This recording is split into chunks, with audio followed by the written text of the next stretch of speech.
Hey guys, Joe here with Think Small Air Cooled Performance.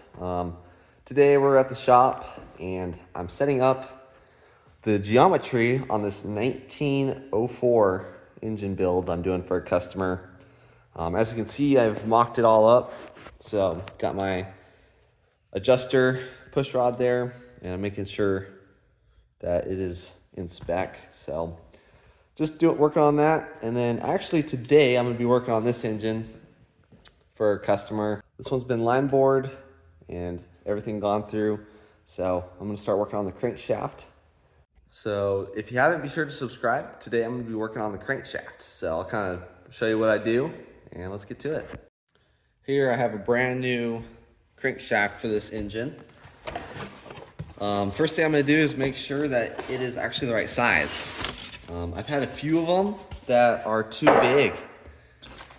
Some of the journals are off, so gotta make sure that's not the case on this one.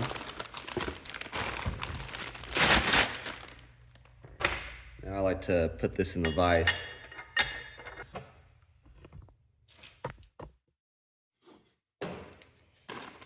Like I said, I've had it where the number 4 bearing was actually too big. So we're gonna make sure that's not the case, and I'm gonna figure out if these are in spec. It's brand new. It should be, but the quality of parts these days have really gone down, so we double check before we put anything together. And when you check it, I like to check in 2 spots to make sure it's round. That way, machining can be off. Especially, like I said, the quality of these parts have gone down a lot. So I double checked everything and this one turns out really good. I'm happy with it. I would say out of the new crankshafts for your economy builds, you're looking at probably 1 out of 4 crankshafts that the bearing sizes are off. I found that out the hard way. So, I mean, it's brand new. You'd expect it to be in spec, but you have to always double check. And this is something I found out on these engines. So this one turns out it's good. So we're good to go. I'm gonna put I've got brand new rods for this engine. I'm gonna be putting the rod bearings on today and also hopefully getting the distributor drive gears on and the number 4 bearing. So stick around, we'll do that real quick. As I take these rods apart, I like to mark them because some of these don't come with markings. So we'll just mark the top side of them. Here, there's a little print right here, and that faces up. I'll show you that later.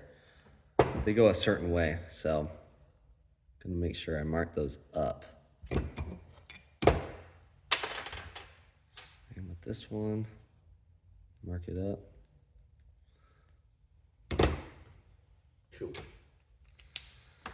So make sure we get these apart, and the reason why I mark them is because they go one way. And I don't know why, but they're not putting markings. They normally have numbers, so you can line those up. So make sure you mark those. You don't want to lose your spot on that. So now that we got it apart, I'm gonna get the bearings out, which actually got these. These are probably your best bet for bearings. Pop them out. Here I have a Bentley manual, which is top of the line for these Volkswagens. And as you can see, there's your stamp right there. And you gotta make sure that that is facing up. This is the top of the engine. And you can see where they are placed. So I'm gonna make sure that my crankshaft, the throw is that direction, and that my rods the stamp is facing up. These rods are actually slanted just a little bit. I think it's like 1 millimeter. And you gotta make sure that it's the right way. If you put them upside down, it's gonna not be a good day. So that's what I do. So I got the bearing in. It's nice and shiny. I'm gonna put some of this lube on here, so there's no metal on metal. Kind of put it around. I'll do the other side. I got the crankshaft lined up. So the mark, this is gonna be cylinder 2, and the marking goes up. So we'll put that together. And There we go, got the marking. So that'll be like that. Got both sides of the bearing in. Lube this side. Okay, so see that marking there? This side doesn't have it. I don't know why, but the newer ones are kind of harder to see. The stock ones are pretty easy. So this,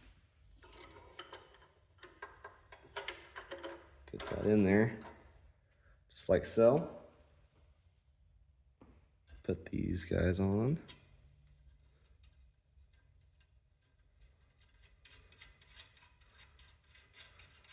Now the torque on these is 22 to 25. So I go with my best bet and just do right in the middle.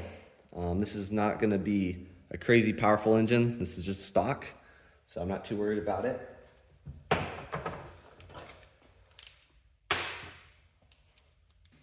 And now I just gradually do it. I don't just torque one side all the way. Just get it kind of snug.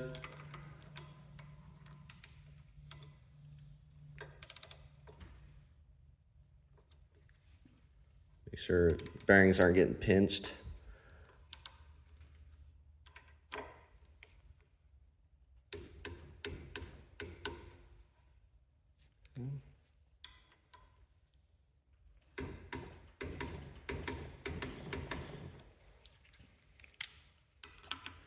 Now this is really important to double check everything, because if you don't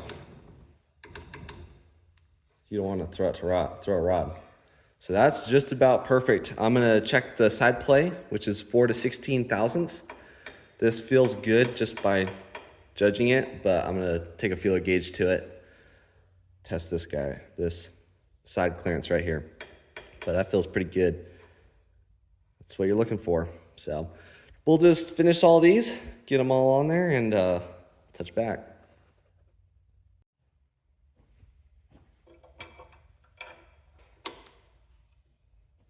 On these nuts, this is the top, it goes first.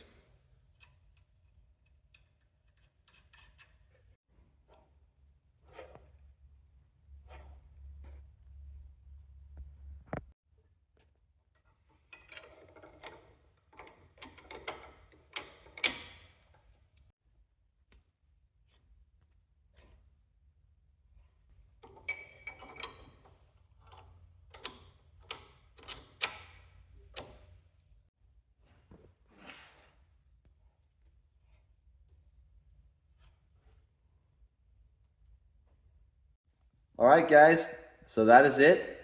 Thanks for tagging along. I'm definitely gonna be putting out some more videos on this engine, especially the first startup. So don't miss out. I have a few more engines lined up. I'm also gonna be getting a 1964 356C engine in. So it's gonna be coming in a few weeks. So don't miss out. Alrighty, we'll see you next time.